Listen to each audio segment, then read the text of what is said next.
Hey, what's going on, everyone? Good to see everyone again. I do these every other week, and then, okay, good. I keep forgetting how to share to other groups here. Let's see. Okay, cool. Here we go. Bam. Perfect. Okay. All right, guys. We'll wait a little bit, and then we'll rock and roll from there. We're going to be talking about injury prevention, how to keep that passive and active tissue from ripping and breaking, which nobody wants to happen, but it does happen quite often. I'm trying a new kombucha that I found, kind of like a cherry flavor. I don't get any kickbacks from these guys, but if you want to try one, this one actually tasting pretty good. It does have 8 grams of sugar, but only 40 calories for the whole entire can. So I tend to kind of drink these on the weekend, at least one a weekend, as like a treat. And they taste good. They're like very sweet, if you're into kind of drinks that are sweet, but then also they have great ingredients. So you don't got to stick to alcohol and like a Frappuccino, which has like 80 grams of sugar or something, and then like God knows how many like additives, preservatives, and a myriad of other whatever chemicals they put into those drinks at this time. Kind of forgot my mouse in the other room, but that's okay. I have my notes here. So, okay, cool. And again, if you guys have like any questions at all, just let me know. Obviously, I'll be talking about injury prevention today. But if anything comes up, I may not have the answer, but I'll be happy to try to answer it for you guys, okay? So just let me know, and I'll be happy to answer it. Okay, cool. Okay, so you guys, we're going to be talking about injury prevention today. That way you can continue to work out and not deteriorate your joints, etc., etc. Because the thing is with physical fitness, anything like mental or physical health related, it's a high maintenance activity. It always kind of needs to be done. And one of the things that can kind of derail you for quite a long time or make it unpleasant to do is getting physically injured or just having your joints deteriorate over time, et cetera, and then you have like arthritic issues and all that stuff. And I know a lot of people have this, and I've even seen a lot of really young people get injured even when I was working at a physical therapy clinic at University of California, Irvine, when I was still going to school there.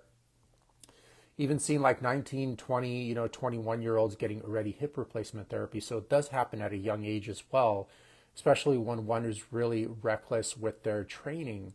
But it's very, very frequent in old age. A lot of older people complain about like bad knees, elbows, etc., etc. Or low back pain is very, very common. Like the L5-S1 disc injury is, at least last time I checked, the most common orthopedic injury. And pretty much, like 80 to 90% of people have some kind of severe low back pain episode throughout their lifetime. So it's not uncommon. But also just know it's not normal to have your body kind of like fall apart as you age either. I know a lot of people, and they're like in their 40s, 50s, they're getting like knee pain, back pain, all this stuff. And they're like, well, it's just due to age. And it's not true. It's just you do have to be more consciously aware of your energy and your training style as you get older, for sure. Michael, good to see you. That is for sure obvious, but it's not normal to have, terrible chronic low back pain or knee pain. Jay, good to see you, man. Knee pain, etc., as you get older. That's usually an accumulation of poor biomechanics, also like a poor diet throughout a person's life. And I know a lot of people are like, oh, I eat well, but trust me, it's totally not the case. I mean, 9 out of 10 Americans right now are metabolically sick. And if they knew like a shred of information of what proper eating or proper nutrition looks like, 9 out of 10 of them, 90%, which is crazy, 9 out of 10 of them wouldn't be metabolically sick. And metabolic illness is basically divided, pretty much summarized into these categories, as body fat percentage, blood pressure, resting blood glucose level, like your A1C, triglycerides, and HDL. So if any one of those are out of range, you're considered metabolically unhealthy. And 9 out of 10 people have at least two of those markers that are out of range, not even just one, okay? And then also take into consideration that 85% of Americans are either overweight or obese. So for sure, they do not know what good health practices are or what even proper nutrition is. And that's one of the key variables that leads to the deterioration of your active and passive tissue, okay? Active tissue being like your muscle tissue, and passive tissue being like your intervertebral discs, your ligaments, your tendons, etc., cartilage, all that stuff, okay? So obviously, everything about you is made out of food, if you kind of look at it in detail, I mean, your mother's ovaries required a bunch of food to form.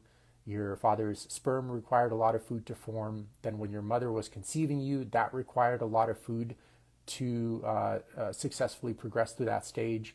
Then obviously, as you're going throughout the different phases of your life, you required food through all of those phases for all of your biological needs. For all 12 human systems, they require food to function. So obviously, if the inputs are poor, you can't expect to be healthy eating sick animals and plants. And that's what pretty much everyone is doing. And then throw in like alcohol, processed food, and stuff like that. And they wonder why they continue to have one health symptom after another, and they basically spend their whole entire life chasing one symptom after another. And I mean this in the absolute best way, but it's being overweight and having a lot of health issues and having a lot of joint issues. It's like very little to nothing to do with your age. It's just the accumulation of poor lifestyle habits over, 3 decades, usually starts kicking in at 30, and then definitely 4 decades, 5 decades. That is what results in a person being very, very overweight, and a person having like a lot of orthopedic issues and a lot of metabolic and hormonal issues and mental issues, etc., etc. These things are so common, but they're not normal. And I mean it in the best way, just to bring conscious awareness to like, hey, something's definitely going wrong, and very few people are benefiting from this. They're living a life of obesity, misery, and disease. And we need to start raising awareness that, hey, this is totally not normal and not acceptable. And people's lives are really, the quality of their life is really kind of deteriorated over time. So it's important to be consciously aware of those. And I'm going to talk today, be more specific about how to prevent injuries in specific. And you guys, Miguel, good to see you. Elvis, good to see you. Jay as well. And you guys, remember, when taking advice from people online, remember they never met you personally. That's key. Okay? And there are no absolutes. And without knowing you personally, when you follow people's advice online, it's basically the equivalent of like stopping by a doctor's office and they never even spoke to you at all. And they're like, here, just take this medication. That would probably come off as like really weird to like 99.9% of people. But that's exactly what's happening when people listen to people online. And unfortunately, the bulk majority of people online are just extremely incompetent. And if you're extremely lucky to run into the 1 out of 1,000 that is actually extremely competent, the issue is they never met you personally. So they don't know your particular situation. And that is so important. And usually a good assessment, even a good lower back assessment, to even put it under the microscope, a specific portion of the body takes around like 3 hours to do. Okay? And there's no way they're giving you that. And then without doing all that thorough assessment work, there's no way they can give you a good answer. And basically you're just relying on dumb luck. And then most of the time people just take the information out of context anyways, even if it is good information. Because you also have to have a certain amount of competency to be able to know what to do. So like, for example, if I give, a book on how to construct a car from nothing, I mean, all the answers are literally in that book. Like, how many people would actually be able to do that? Almost nobody. And the human mind and body are extremely complicated, even far more complicated than rocket science. And how many people can succeed as a rocket scientist, And then if you include all the individual variability, it makes it even more complicated. And it needs to be built out for the best plan, the best recovery plan, the best nutrition plan, the best workout plan, the best mental health plan, whatever. the best one is one that's specifically written out for you, and that's it. And that's it. There's no workaround there. So let's go over, just like I do with a lot of my lives, these aren't in any specific order of importance. Some of these are going to be more important for you than others, depending on your journey, your stage of your journey, and what particularly you're focused on. Okay, so the first and foremost, getting a proper assessment. So let's talk about, since, like I mentioned, the L5-S1 disc is the most common orthopedic injury. So here's why it's important to get a proper assessment done, okay? And usually I spend about 3 hours up front assessing a client. It's done like an hour Q&A where you get to know their lifestyle and their backstory, because inevitably, remember, with chronic health issues, even with orthopedic issues, even with injuries, you have to inevitably change the person that's causing the injury or disease. That's it. That's really the biggest game player. Because if you don't change their beliefs, or that are particularly headed towards like certain behaviors that are leading towards certain behaviors that are leading, in this case, to, let's say, like low back injuries, they're going to keep doing it. So you can kind of keep treating them for the low back pain infinitely, but if you don't kind of educate them on good technique or good nutrition practices, like for example, when you're very dehydrated, the first place your body takes water from are from your discs, from your passive tissue. And obviously, if there's already an injury there and the disc is very dehydrated because you're dehydrated, so it's a lot thinner and flatter. And let's say the facets, there are certain portions to the back of the spine, their spinous process, and then inferior and superior facets. And then inevitably the intervertebral discs, they shrink. So those bones in the back start rubbing against each other and kind of creating arthritic pain. So if you don't educate a person on maybe a little bit of traction work or how to improve their posture to help give those discs like a little bit more space to release the pressure on the facets, they're always going to be running into back pain. And they might come in and get treated, and they might feel good for like a day or two, and then boom, right back into cycles of pain. This is very common with chiropractic work, so you get an adjustment, it creates moreover like an anesthesiologic effect, and the person feels really good for, like a week maybe, or sometimes even a few days, sometimes even just a few hours, and the pain comes back right away. And then they got to get back another treatment because the chiropractor didn't, spend the time teaching the person how to lift correctly, or how to have good spine-sparing movements on their off time when they're outside of the gym, which is critical, because sometimes also a lot of people have really good technique when they're lifting in the gym, and then pretty terrible technique outside of the gym. So when they're lifting like boxes at home or playing around with their kids, the kids are like an unstable object, and whenever you're dealing with an unstable object, you increase the compressive penalties on the spine a gargantuous amount. So for example, according to McGill's work, which is a great figure in the spine pathology research arena, I would recommend you check out his work. I hired him at one point, including Brian Carroll as well, to help mentor me on a lot of spine pathologies. And for example, when you do like an ab exercise, let's say like an ab crunch on the floor, which I'd recommend not doing, but then you take the person to an unstable object like a Swiss ball and do that same ab crunch, the compressive penalties double in the person's spine, which is good from one vantage point because it does help contract the musculature a lot more. But from another vantage point, if a person's tissue is quite sensitized because it's damaged, the compressive penalties that you add by transitioning them to a Swiss ball, for example, an unstable object, could surpass that biological tipping point and actually cause the person pain. So for example, with you, if like you're doing like an ab crunch on the floor and it doesn't hurt your back, and then all of a sudden you go to the stability ball and it is hurting your back, that's just an indication that the tissue is actually quite sensitive and very brittle, and any one wrong move at that point, because it's so sensitive, could actually throw you into pretty severe back pain, and for quite a long time sometimes as well. And that indicates that it's pretty sensitized, so you got to be like very, very careful. And at that point, it's pretty critical for you to get a good assessment and a person that can spend a lot of time teaching you on how to first desensitize the area. That's the key to get you out of pain first, and to create more resilience. Because if you're basically like one little move away from blowing out your back, that's a very dangerous place to be, you know? So you need good, thorough education on how to first desensitize the area and then build biological resilience over time, which I'm going to cover some techniques on here. But it's critical to get a proper assessment going, and because there are no absolutes. So like, for example, even with back pain, let's say like a person has, they say like my back hurts. That's so general, it's really meaningless.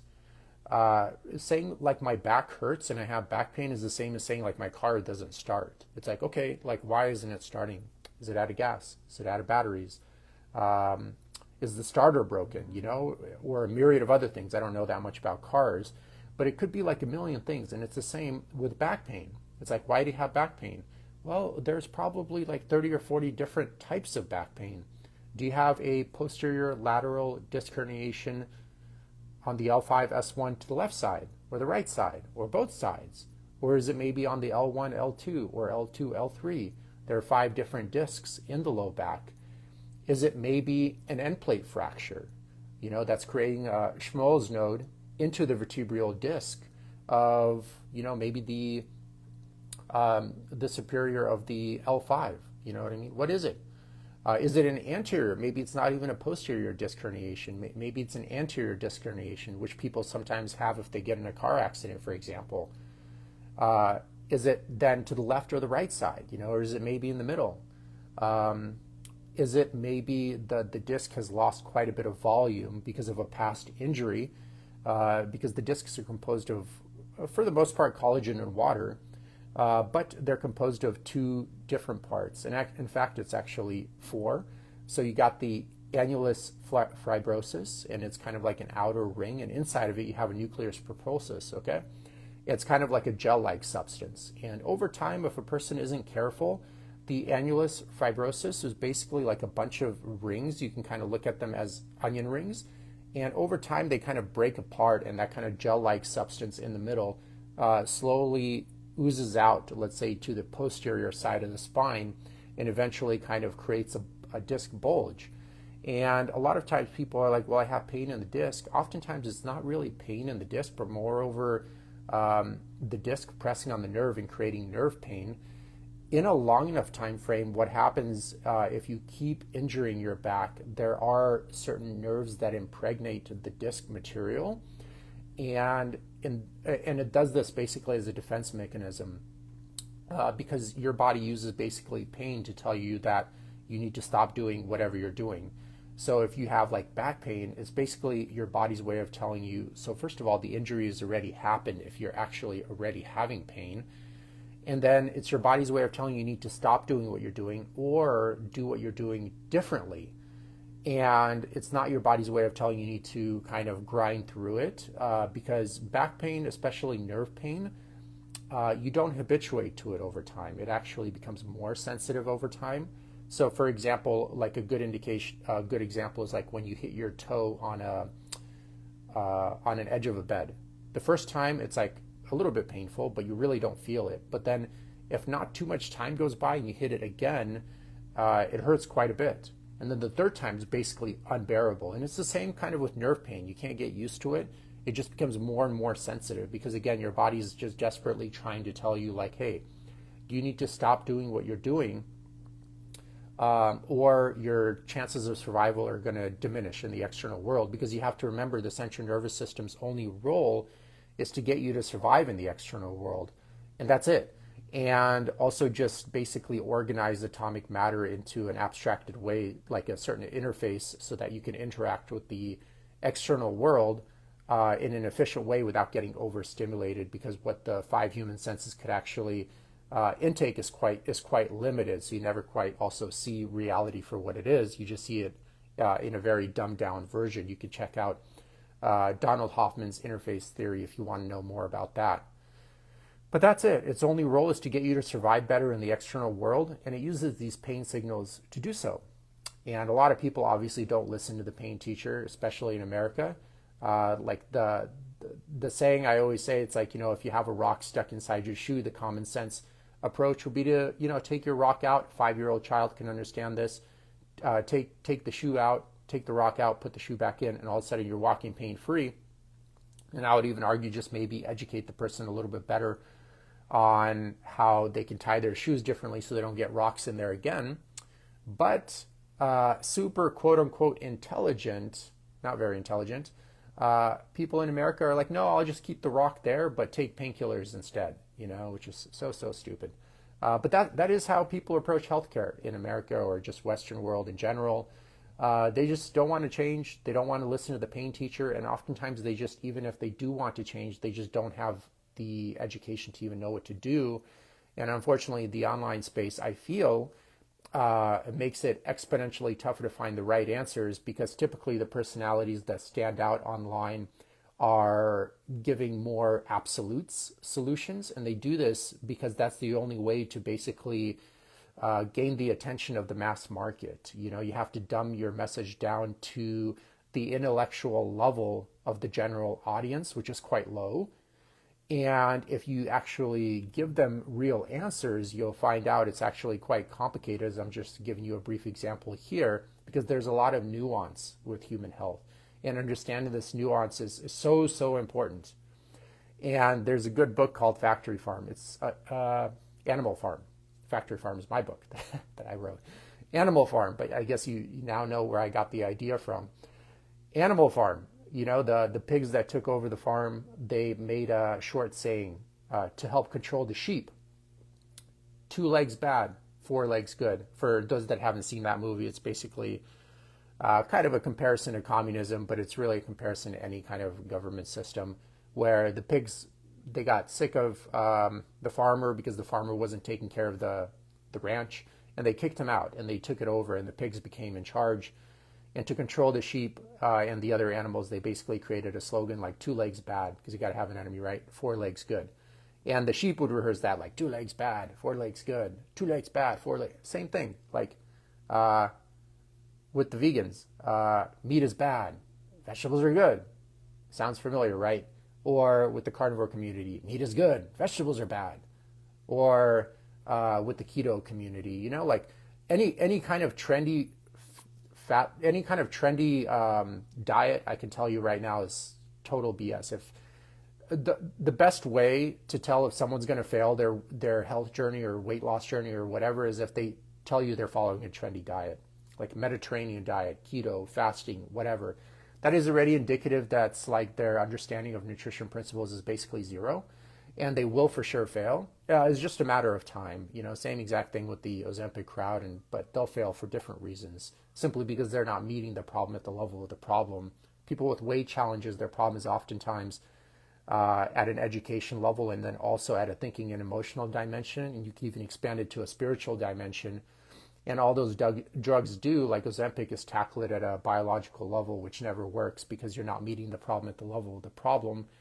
And then a child can understand like that problem is going to persist, But adults, they're desperate, once again, to not really change the person that's causing the disease, because it is difficult to do so, but inevitably, in most cases, in some cases it's actually quite easy, but in most cases it is difficult to do so, but inevitably it's like literally the only thing that's going to work. That's it. Like the saying goes, wherever you go, there you are. And if you're creating your own problems, those problems are going to follow you all the time, okay? So I get off on tangents. I have a bad habit of doing this, but it's so important to kind of explain things in this thorough manner to give people the appropriate understanding of how much thought needs to go into honestly resolving a health issue, okay? Not just to be entertained by little kind of 2 legs bad, 4 legs good type slogans, which basically only confuse the audience even more and give them false hope that their solution is going to be quite easy, when most likely it's just not, et cetera, et cetera. So I'm going to close out this first category, but basically the importance of having a proper assessment and really know what is causing your pain or orthopedic issues. That is so critical, guys. That is so important. And it's going to vary. The answer is going to vary from person to person, okay? But even with low back pain, it's like, what is it? What do you have? Like stenosis, spondylolisthesis, which is basically like one disc is poking out one way, another disc is poking out at a different level another way. Stenosis is kind of like narrowing of the spinal canal. It kind of, and then it presses on the spinal cord, which creates a lot of pain, especially for kind of like older people. Like there are 5 discs in the lower back. Which disc is causing you the back pain? Because depending on the disc and the level of pain, your treatment plan will be different. Or is it at multiple levels? Some people have it at multiple levels, but here's the trick. Some people have it at multiple levels, but one level isn't actually even causing them any pain, but the other is. So if they get an MRI done, the MRI shows that they have 2 disc herniations, and they foolishly presume that both of them might actually be causing their pain, when in fact it's just the pain might actually be at one level.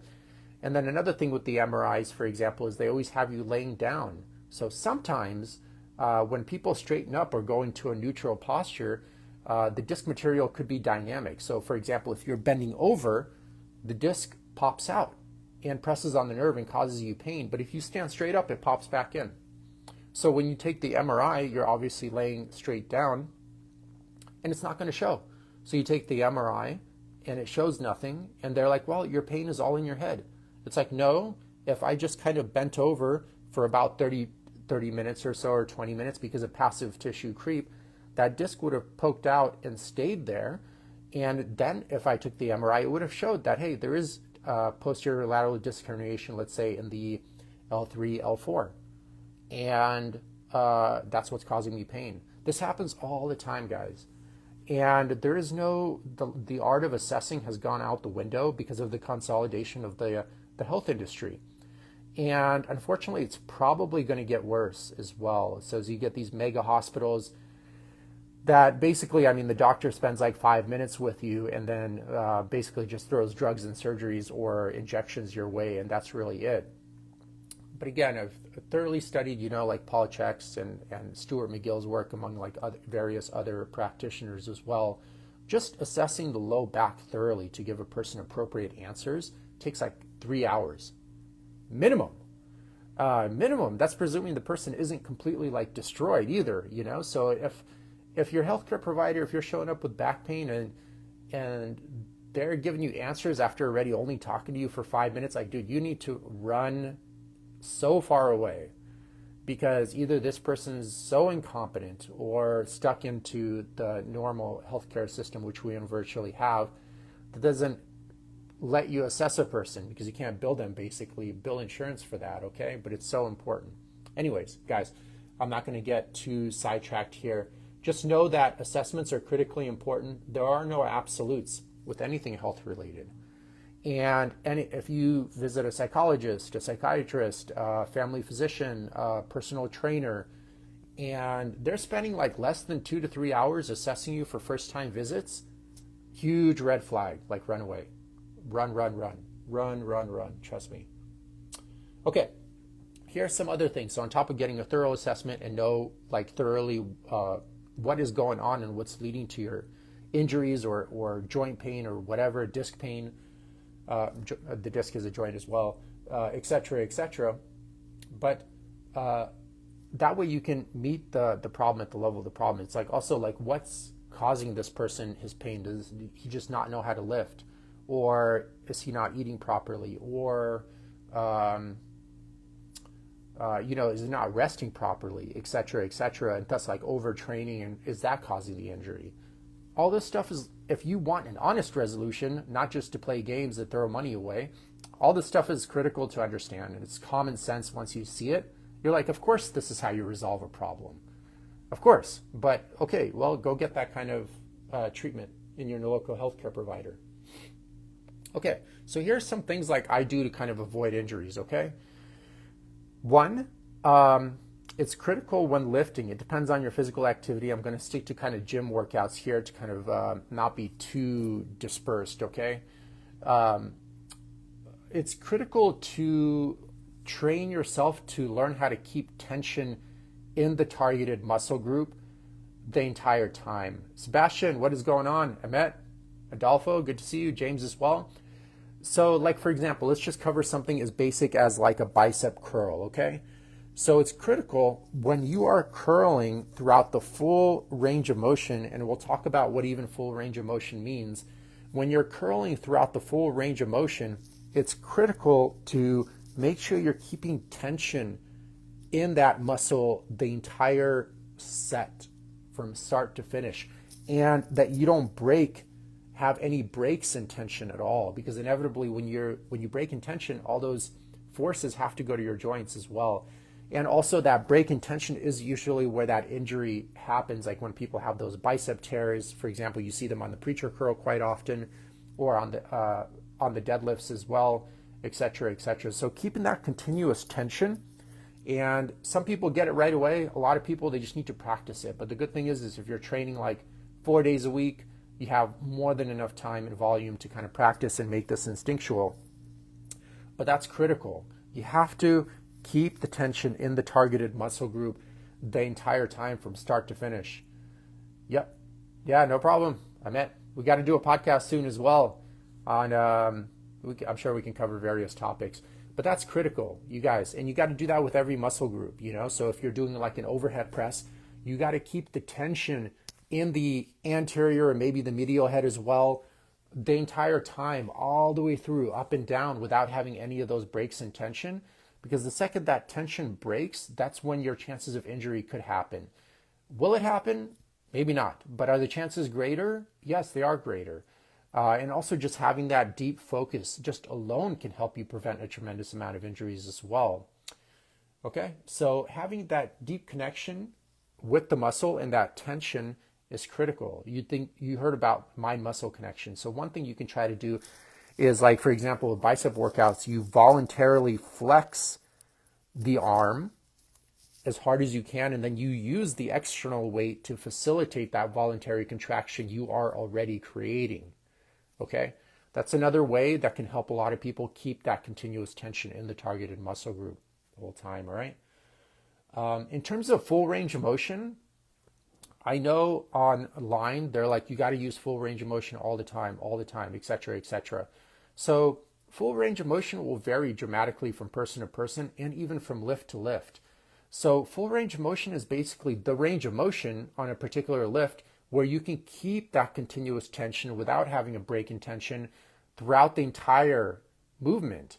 So like, for example, let's say the chest press, right?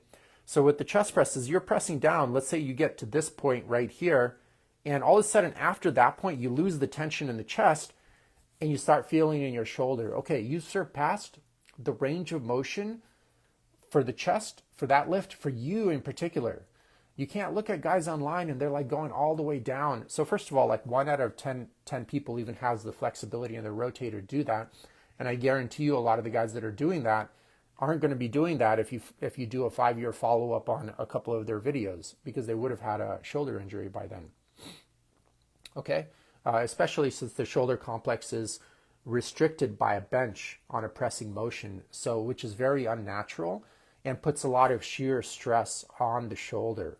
So if you're like doing a standing cable press without a back support, obviously that shear on the shoulder is going to be dramatically less, basically non-existent. You're basically not going to blow out your back or blow out your shoulder rotator cuff doing that, because on top of that, just the amount of weight you're kind of able to use is restricted, because eventually you start being pulled back by the cables. But with the bench press, when you're doing a dumbbell press, or when you're doing especially the bench press with a barbell, which is probably one of the most common ways a person injures their shoulder in the gym, the shoulder complex is restricted by the bench, and inevitably your shoulder is actually outside of a bench. Very few people are so small where their shoulders are pressed into the bench. Inevitably your shoulders are outside of the bench, so you have a lot of forces coming down in a vertical manner directly onto the rotator and creating a lot of shear pressure. You know what I mean? So the bar is coming down, but the shoulder complex is restricted. The shoulder complex meaning the upper back is restricted by the bench, and there's a lot of pressure coming down. And then just also taking into consideration that when you're using a small handle, even a 45-pound Olympic bar is quite a narrow handle, you can load a lot more weight than is natural for joints as well.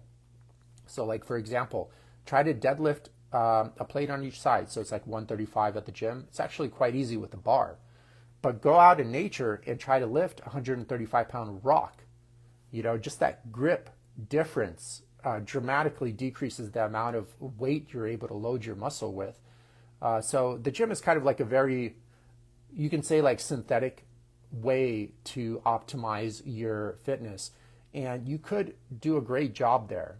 But just know you just have to be very careful. It's a double-edged sword. And in fact, I remember reading McGill's work. He mentioned that 90% of spine injuries in the military, in the police department, in the U.S. happen in the gym, not out in the field. Okay, so it shows you, like, if you're just not careful, or if you don't have good program design or good understanding of biomechanics, the chances of injury are actually quite high. Okay, especially when you're following people online that never met you and you're taking their advice on face value, which you should never do.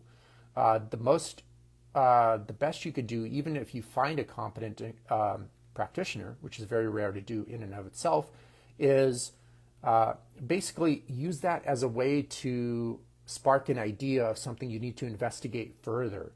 So like this guy online said, oh, you need to bench all the way down. Okay, well, you need to do your research. Is that really going to work for you? And you also need to use common sense and put all of those variables that I just mentioned into play. Okay, so this is very, very important. And again, this is just for people that are looking for a concrete resolution of an issue they're having. It's not going to be like a quick TikTok reel, and this message isn't going to be for most people, but then most people remain sick their entire life, and they wonder what is going on. Michael, what is going on? Good to see you, man. Let me know where you're at these days, if you're still in the Philippines or whatnot. Okay, so full range of motion, remember, is the range of motion you can keep the tension in the targeted muscle group on. If you start losing tension, you've exceeded the range of motion on that particular lift for you. And what works for you is the most important thing, because that's what's going to work for you, not for someone else. All right? Everyone's limb length is different, muscle insertion is different. No absolutes, and you can't just give one answer and it works for everyone. It's just not how it works. And talking about lifts, it's also important, like on the bench press, to determine which angle you need to lift from. This is all going to be subjective as well, okay? It's going to vary from person to person. Inevitably, remember, we want to keep maximum tension in the muscle group and only use a range of motion that allows us to keep that maximum tension without any breaks. So some people on the bench press, for example, they need to have their elbows or their upper arm maybe at a 45-degree angle to the rib cage. Some people at a 60-degree angle, okay? Some people will feel it a lot at a 90-degree angle. There are a little bit of disadvantages of each angle. Like one disadvantage of having at a 90-degree angle is it does put a lot of shear pressure on that anterior delt, especially when your shoulder complex is restricted by the bench. But some people really just feel it at that angle in the chest right away. And they just need to be cognizant of, like, I just need to be more careful with my shoulder on this lift and use appropriate ranges of motion and allow enough rest and recovery to allow enough biological resilience over time. Because you can't be, this is how steroid users, 90% of joint injuries or these muscle tears that you see online, they just happen from people that are using steroids. Okay, because the muscle tissue, when you're on these drugs, advance much faster than the passive tissue, the ligaments and tendons and intervertebral discs. And the pace, the discrepancy is too large. So the muscle is able to move this much, but the tendons and ligaments haven't quite adapted that quickly. And what happens, they just tear, and the person gets injured. So that's what you're seeing. But with a natural person, you rarely see it. And also, if you have good program design and allow enough rest and recovery, and just have patience in the process, you'll be able to, that tissue will be able to adapt over time, especially that passive tissue adapts quite slowly. And you need to move at the rate of that passive tissue because you want to look at your body, and I'll touch on this later, is basically kind of like a chain, like a security chain.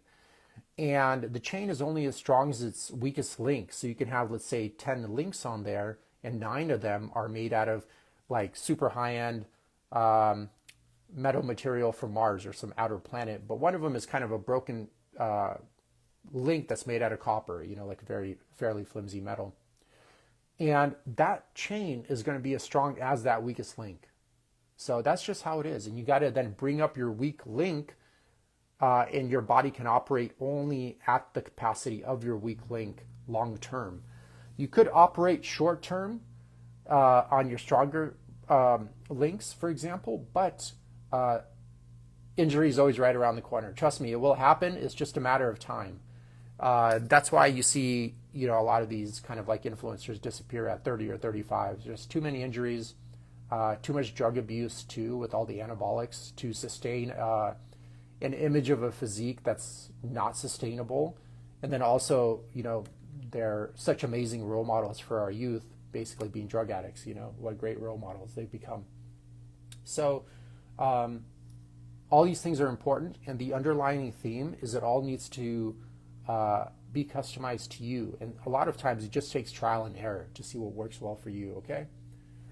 Another thing to focus on that will really help decrease injury and just make you more resilient as well is making sure to master eccentric overload of your tissue. So inevitably in a lift, you have 4 parts. So on a bench press, we're using this example. Actually, let's just use the curl. That one's like way easier to see here.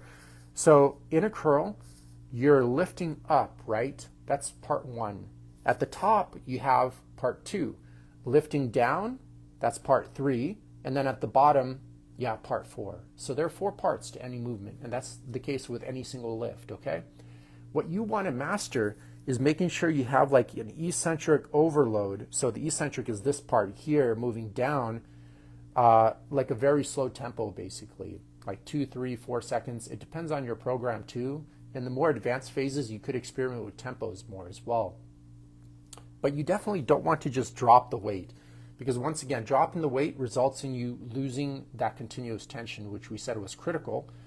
And on top of that, you lose that mind-muscle connection as well. And then once you catch it at the bottom, that could risk the chance of pulling a muscle or maybe tearing a tendon or a ligament or something like that, okay? But if you're kind of controlling it on the way down, that momentum doesn't have time to build up. And thus, you decrease your chance of injury quite a bit. And then also eccentric overload causes you to be like a lot more mentally engaged with the exercise, which is very, very important. And just having that mental awareness alone decreases the chance of injury quite a bit, okay? So that's important too.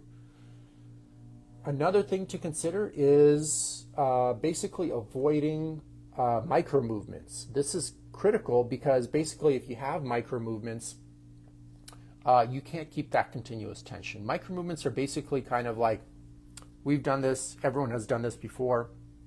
When you're bench pressing, you start kind of distorting your body to finish the press.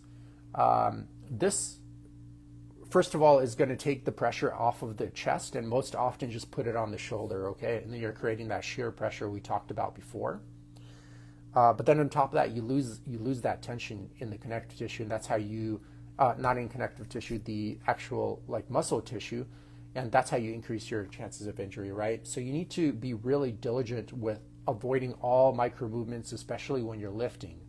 This is super, super important because ironically with weightlifting, the stronger you get, the more dangerous it becomes, okay? So you need to start early embedding those engrams. Chris, good to see you. You need to start, Carlo as well, good to see you. You need to start embedding those engrams, those patterns into your central nervous system by practicing daily, keeping the continuous tension in the targeted muscle group, eccentrically overloading the lift, not just dropping the weight on any lift. Also, avoiding micro movements. When you're bench pressing, not shifting your weight around.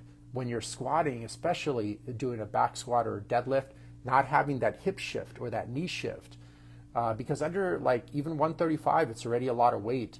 And then under 225, that's a lot of, that's a really good chance of injury then, okay? And you see a lot of people doing this all the time at the gym, but they always get injured all the time. Maybe not today, but definitely sometime tomorrow or something of that sort. Especially the most common one you see a lot of times in the gym, which goes overlooked, is when they're squatting so deep, you see that butt wink. and that's indicative that it's a long conversation, but in short, they don't have enough like hip flexibility to be able to go too low. So inevitably, when you get that butt wink, especially under load, it does create a lot of pressure on the back for a lot of people. And over time, that's just how they're going to blow out one of their discs in the back doing a barbell back squat. Very common. So quick rehearsal here, guys. So first, you need a proper assessment, right? And they take like 2 to 3 hours, 3 hours probably minimum, even just for the low back. So if you're visiting a practitioner and they're talking to you for like 5 minutes and they're ready, most likely in that case, just prescribing like some injections or some drugs or surgery, because there's no way they can teach you how to lift properly in that time and talk to you about nutrition and how to sleep properly, et cetera, because your body repairs itself physically from 10 p.m. to 2 a.m. And then obviously if you're not mastering that interval, you're going to get injured all the time. It's no surprise, et cetera. So if they're talking to you for 5 minutes, I'm telling you, dude, just run away. These guys are total bogus. Should be called out on that too, for sure. And the next thing we talked about is keeping that continuous tension in the muscle group, the targeted muscle group during the entire lift. That's super important as well. The eccentric overload, the no micro movements. Another thing to consider, and this is totally dependent on your goals. This is just from my observation, is training for aesthetics is probably the safest thing you can do in terms of like health and wellness as well, because sports inevitably is going to be the chance of injuries there. Like when you're playing soccer, someone can slide tackle you and blow out one of your knees, or when you're grappling, you could have like your elbow dislocated or something of this sort. Also, riding a dirt bike around or snowboarding, these activities are quite dangerous, more dangerous than a lot of people think. And a lot of people do get injured. And a lot of times their injuries are pretty severe and it impacts them for the rest of their life. So personally, what I do is just train for aesthetics and kind of do walking or hiking, so something where you're stable. And of course, anything can happen, no absolutes, but the chances of something happening during those activities are quite low as compared to those kind of more athletic type of activities and stuff of that sort. So also just training for aesthetics would help you in a myriad of other ways, because it changes your body composition in a sense that it gives you a lot more muscle to fairly low body fat ratio, which will help you with your metabolic and hormonal health a tremendous amount throughout your life. And then on top of that, you look great. And that alone would help your psychology and your self-esteem, et cetera, a tremendous amount. And for most people, that's like way more than enough, because they're sitting in an office anyways. Why do they need to be deadlifting 225 or doing crazy CrossFit workouts where it's impossible to maintain that tension in the muscle group because you basically can't even breathe from one exercise to the other, et cetera, and stuff of that sort. So it's more than applicable for what the average person needs to stay healthy, good looking all their life, and it's very, very safe as compared to other activities. Another thing to consider also, and reducing your chances of injury, is mastering your sleep between the intervals of 10 p.m. and 6 a.m.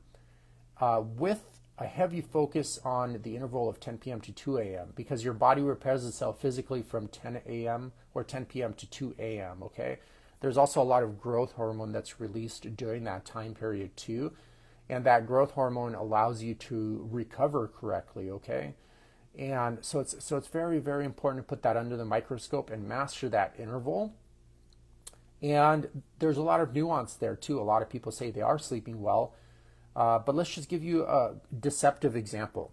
Let's say a person's like, okay, I am in bed at 10 p.m. Okay, cool. But when are you actually sleeping? Oh, like I'm actually sleeping at like 11 p.m. Okay. So when we average out throughout the week, this person has lost 7 hours of physical repair time that week alone, and then multiply that by 4 weeks in a month and then 12 months in the year. And I don't know what that is, but maybe the person lost a few weeks worth of physical repair time every single year. And oftentimes these people wonder why they're feeling tired or don't quite recover from workouts or aren't able to recover from an injury or muscle pull or whatever. So those time intervals are important, and the interval is important, but also what is important is making sure to get deep sleep during that time. So this is a heavy topic, but if a person, and sleep pathologies vary gargantuously, like I mentioned, with even back pathologies, there are a myriad of reasons why a person can't sleep well. Is it psychologically induced chronic insomnia? Is it maybe having too many stimulants, maybe having to get up too many times during the night to have to go pee because they have a prostate issue, et cetera, et cetera. So the solution to optimizing their sleep is going to vary from person to person. And again, no one's going to be able to tell you what to do unless they know your specific situation. That's critical. I mean, dude, like it's common sense, really. Imagine like you just walk into like a random person, they never even knew you or seen you. You're like, I have sleeping problems. They're like, oh, do this. I'm like, dude, you don't even know what's causing my sleeping problems. And that's exactly what's happening. But people are kind of desperate for solutions. And I get it, It's kind of really hard to have chronic health issues like poor sleep, it ruins the quality of your life, et cetera, or being like having too much excessive body weight and stuff of this sort. I get it. But just know that those quick fixes or whatever, it's just false hope. You're not going to get the answers you're looking for. The best you'll get, and that's if you run into a competent practitioner, is some new ideas that you need to investigate further. And if you're not willing to investigate further and become your own mechanic, but you are interested in reaping the benefits of that, you just need to hire someone. That's it. Those are your only solutions. Sorry to break it to you. Okay, so sleeping, mastering sleep quality. In my opinion, you don't need to be doing deadlifts and back squats, the average person, unless you're getting into powerlifting and want to compete in powerlifting. There's really no benefit to do these exercises. And like, for example, a lot of people do deadlifts for like glute development. But really better exercise for glute development will be like any kind of lunging motion that requires a lot of like hip flexion and extension, basically, okay? Stuff of this sort. And it's much easier and safer on the back, okay? It does put a little bit of pressure, though, on a bit more pressure on the hip. So if a person has some kind of hip pathology, that might be something you need to consider, et cetera, et cetera. And the back squat, like deadlifts and back squats, I've never seen anyone not get injured by those in a long enough time frame, ever. Even in powerlifting and Olympic circles where people are very genetically gifted and have great coaches and et cetera, they still always get injured. And it's not so much the exercise that is injuring you, but really the diligence that's required to do those exercises well, and the amount of coaching that's required to know how to do those exercises well. Because if you really want to master the deadlift and squat, it'll take months of coaching to be able to do properly. And you basically start with like a wooden stick, and you set up those ingram patterns from there. But in CrossFit classes, for example, you show up, they do a quick waiver sign. You chat with them for 5 minutes, and you're thrown into a class with like 20 people doing this in a circuit on top of that. Which brings me to another point. Another thing that could help prevent injuries and actually make you look way better is having long breaks in between sets. I'm talking about 2+ minutes in between sets. Avoid these kind of like quick circuit style trainings. The only way to get the muscle to look big is to look better and bigger and be safe in the moment is to provide enough rest in between sets so you can go into the next set fully recovered and your central nervous system is ready to tackle the challenges of that next set. And you can't do that with like 30-second breaks in between circuit training. Circuit training, it's bogus. It's inferior for muscle development. It's inferior for strength development. It doesn't burn fat any more effectively than doing these long breaks. I do like 3 to 4 minute breaks in between sets, and I'm like super lean all year round. So I encourage my clients to do all this, and they're super lean even when they're 40, 50, and 60 years old, et cetera, et cetera. So avoid this kind of circuit training stuff. Increases your chance of injury. Inferior for strength development. Inferior for muscle development. Very taxing on the central nervous system, and most people are already burned out and lacking quality sleep anyways, which kind of plummets them deeper into a state of adrenal fatigue. Just, it looks cool, it's marketable, you know, people like this intensity, jumping around here, jumping around there, but it's an inferior training style. Any guy or girl with a great looking physique that you see is not training that way as their primary form of fitness. They might do it occasionally for the social aspect of it, but trust me, that is not how they're training, okay, as their primary form of fitness. Okay, another thing that would dramatically help decrease the chances of injury is, and also just create more biological resilience and independence into old age. So if you're like 50 plus, this is very important for you, is developing your body so that your core is integrated as one unit. This is very, very important and requires good coaching and understanding of this area. But in essence, people think the core is just like the midsection, you know, like the ab muscles. But really, the core is all the ab muscles, and there are a bunch of them there. There's like the internal oblique, external oblique, transverse abdominis, rectus abdominis, quadratus lumborum, which is kind of like your lower back, multi-ifidi, then the various layers of the rector spinae muscles, etc., etc. The psoas as well. There are all those muscles, but your core is also all of your butt muscles, your pelvic floor muscles, and your lats. And getting all those muscles to work as one unit to stabilize the pelvis and the spine is what creates stability under movement and efficient movement as well. So that way you're putting less wear and tear on your joints through every single one of your movements, and it creates more spine resilience also. And those are the muscles you need really developed, so you can maintain your independence into old age as well. And you don't need to hire a nurse for like $4,000, $5,000, $6,000 a month to basically walk you from your bed to your bathroom for the most part, okay? Easy to avoid those situations. Of course, car accidents and stuff like that happen from time to time, and it's unfortunate with that, and some people just need the help. But in terms of avoiding, in terms of not being exposed to those severe injuries and stuff of that sort, it's just not normal to have that physical degradation with age. A lot of people see it as normal. They're like, it's because I'm getting old. It is because you're getting old, but you're also not doing any of the stuff I mentioned. 100% guarantee you they're not, or they wouldn't be having those issues. I mean, that's it. It's pretty simple, really. So core integration, that's critically important, okay? And getting them to function as one unit is very important. So like a quick exercise that works well for some people, it's more advanced, it's kind of like a stir the pot. So it's like you're on a Swiss ball and you're kind of just, you're kind of in a plank position diagonally towards the ground, and you're kind of just moving your elbows back and forth like this, just a little bit. And you want to challenge yourself to basically have no movement in your body whatsoever.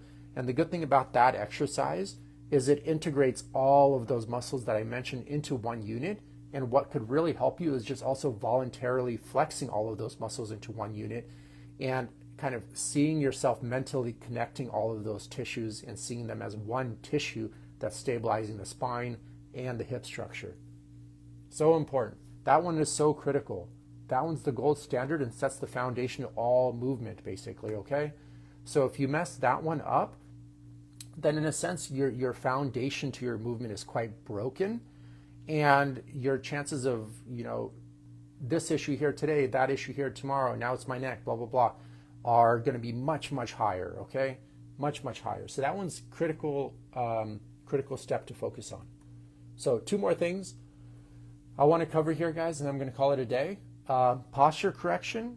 Posture is important to consider too, because if your posture is all messed up and you start lifting before you correct your posture, you're just loading poor posture.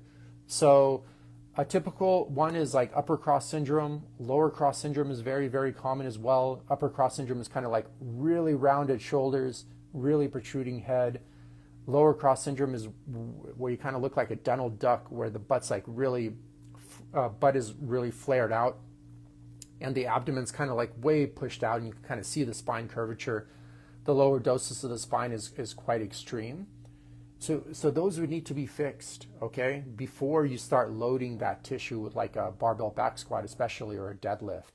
And you see a lot of coaches do this, because again, they don't do these thorough assessments. Here's a waiver. Let's chat for like 5 minutes about your goals, probably when you're on the treadmill.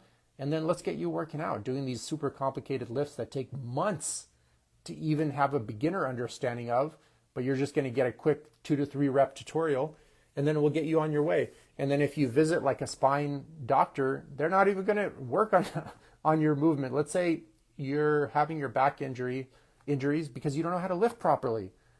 No, let's have you do surgery, not teach you how to lift properly, so you can re-injure your back so you can come back and do another surgery. That's like what's happening all the time, and these people are like so naive and silly to not see it. And I don't blame them. They just don't know. They're not in that field. And really what happens if you have a back injury, first of all, 99% of back injuries just resolve themselves if you just lay off of whatever you're doing for a month. Just pretend you had surgery and just don't do anything, and the pain will be gone. Some nuances, like if the pain is gone, that doesn't mean you're healed. It's just the area is desensitized enough for you not to feel any pain. So you got to be very careful still for a very long time after. And again, get the proper assessment with someone that knows what they're doing, I already spent like 10 years studying spine pathologies, including hiring Stuart McGill, Brian Carroll, extensively studying Paul Chek's work. Also, I have like a lot of great friends in my network that know a lot about this topic as well.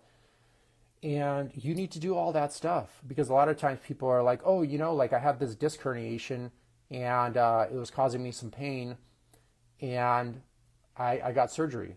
And I'm like, okay, cool. Like, they don't know that the human body just metabolizes out that protruded disc herniation on its own if you just give it a few months.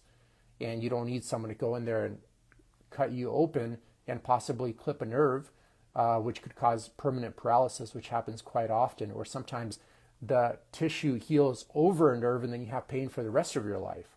That happens as well, like more often than you think. Or people are like, oh yeah, my disc material is completely gone and the vertebrae are touching on each other, blah, blah, blah. Well, in reality, if you just lay off of it, the vertebrae just fuse together naturally over time. So you create a natural fusion, and you don't need those metal end plates to be put in your back oftentimes, So a lot of people just don't know this, and they're rushed into surgery prematurely, and they're like, oh, I felt better. I'm like, yeah, you felt better because you weren't doing anything. If you just didn't do anything after your injury and identified your pain triggers and laid off of those pain triggers, you would have felt better too. But no, they paid, $15, $20, $30, $40,000 for a back surgery. That's like 99% of the time, from my observation, totally not necessary. And now that disc material is gone permanently because it's been cut out, and they were not educated on how to lift properly or move properly throughout their day, guaranteed. They didn't even have any of this stuff mentioned that I talked to you about. And this stuff is what keeps you pain-free. Education on these matters. And it's foolish to get back surgery, even if you do get it, and not learn this stuff. Like, totally foolish and naive, and you're just asking for another injury, basically.